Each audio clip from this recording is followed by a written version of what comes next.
afternoon. Thank you so much for your time. Welcome here. Good afternoon, Oliver. Thank you for having us. Is this the Hustler Nation's first mining Indaba? No, I'm actually aware that my predecessor attended the last two. But for me, yes, it's the first, and certainly will not be the last. What is the story that you're bringing here this year about the story about Kenya, its mining sector, its blue economy, and its maritime affairs that you think is an important story to sell here? Well, first of all, Kenya in matters mining is almost at infancy stages. We are positioning ourselves as a preferred investment destination today because we have made a lot of discoveries in different kind of minerals that is obviously economically viable and ripe for investment. So we would like the world to know what we have. Kenya has just concluded what is known as aerial geophysical survey. We know our occurrences. We know what we have. We've done quite a bit of work on ground truthing, and we're now ready to tell the country Kenya is your direction to look at. Kenya has very rich deposits of titanium as part of its deposits, and we know that there's been, as you said, geographical surveys for other rare earth minerals and metals. What are some of the discoveries that excite you the most? Oh, well, first of all, you're aware that Kenya possibly holds the largest deposit on the continent on REE. But what excites us for the moment is the discoveries of what is defined as critical minerals in the global space. So we have lithium, we have nickel, we have cobalt, we have graphite, we have, of course, what you say, titanium, we have a lot of copper, we have gold and others, and so on and so forth. And what is interesting is in the amount of deposits and the life of the mines. So if you ask me, Kenya is the place where you want to be. Yeah. Talk to me about the aerial geographical surveys that have been done. How much of Kenya's landmass had been covered? I know Kenya's... Oh, we've covered the entire landmass. The next phase is to do an offshore. But on land, we've covered the entire country. And that is why the spread of what we're saying cuts across obviously the country. Yeah. We know what is, for example, on our western side of the country and what connects with the Mozambique belt from the Tanzania side and all the way into the border of South Sudan and Uganda. So our aerial geophysical survey covers the entire landmass. Yeah. Kenya's been going through a lot of reforms over the last 12 months. It's a country that has been in the media for, I guess, for the better part of 2024 globally as a country where the reforms are not only top down, but they're also bottom up, where voters, citizens have made it clear what the priorities of the country should be as they impose on the government their own needs, desires, and aspirations. Talk to me about very specifically the reforms that you're looking at in the sector. You've defined it. You've defined it as bottom up. Our model today is bottom up in the sense that we want to empower from bottom to up, and that cuts across. For example, the participation on our communities in mining or mineral industry and benefits that are clearly stipulated or should be stipulated in our mining regime is clear. We want as a country not only to be seen to want to create jobs, but to create an environment of wealth creation, and most importantly for our people, where they of course come from and where minerals are mostly domiciled. Yeah, benefit sharing has been the conversation in Kenya, that communities must benefit from that which is extracted from that. And they've made it clear, particularly the young people. No, our framework is very clear. Yeah.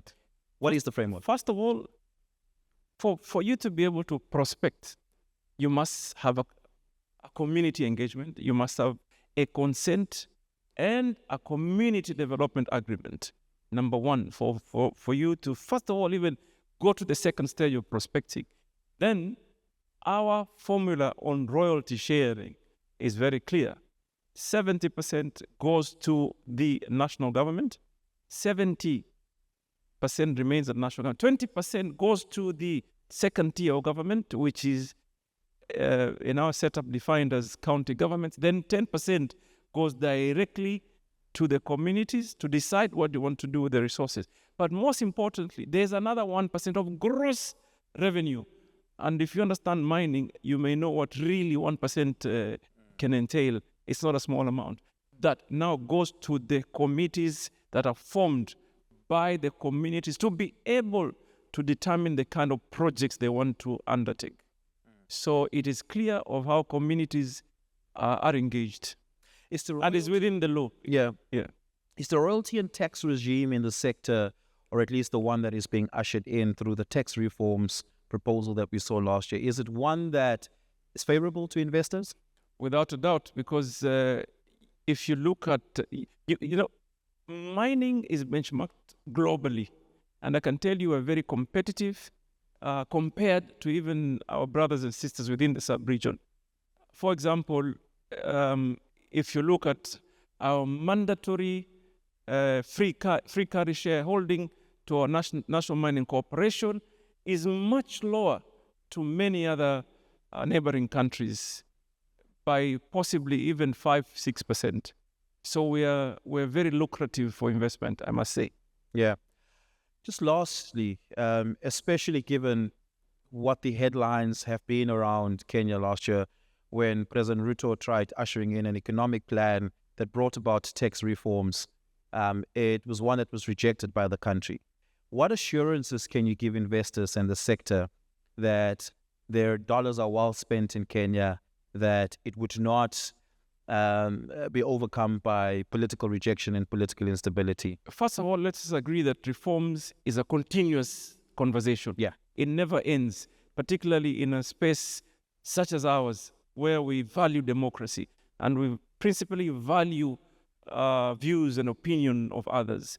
So for us, that is a continuous, and it will continue to be like that. The government will continue to engage its citizens to be able to see what really they want to see government deliver on. But in terms of investment, Kenya is a liberalized economy. We have strong working institutions, very independent judicial system, great human capital that has been doing and continue to do business. So our political engagement balances very well in what happens in the business sector. Yeah. So for you to be able to invest in Kenya, immaterial of the kind of political conversation the country has, your investment shall and always will remain safe. Yeah. Talk to us about where your heart and mind is for the next year, especially given that you oversee a ministry that brings together the blue economy alongside the mining economy. What is it that you're hoping to achieve? Well, first of all, because we have concluded a lot of our aerial physical survey, the next point of action is production. We're looking now into production. A lot of countries have already done some prospecting. For example, in our western side of the country, Barrick was the first one to do some prospecting. They sold off to some other company. Now we're starting production, possibly within the next 2 or 3 months. Yeah. Base Resources has had a huge operation on the coastal side of our country, which is the life of that mine is coming to an end in the next few months. But they've prospected around the area and on the northern side of the country for the same mineral, which is titanium. So what do I see? I see Kenya getting into production with the kind of huge deposits, for example, we have on copper, on nickel, on coltan, on cobalt, on titanium, on graphite, and possibly the largest deposit of granite in the sub-region.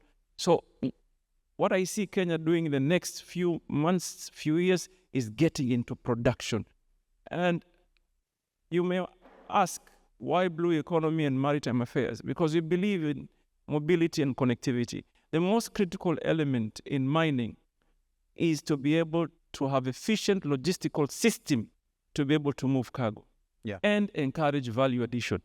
So for us, we have categorized what we need to for value addition. For example, we have now made it clear you want to invest in copper mining, you must be ready to set up in processing up to at least copper concentrate, and eventually, if you can, cathode, and possibly even tap into the local demand. Yeah, absolutely. Minister, thank you so much for your time. Thank you for having us, and all the best. We'll see you next year.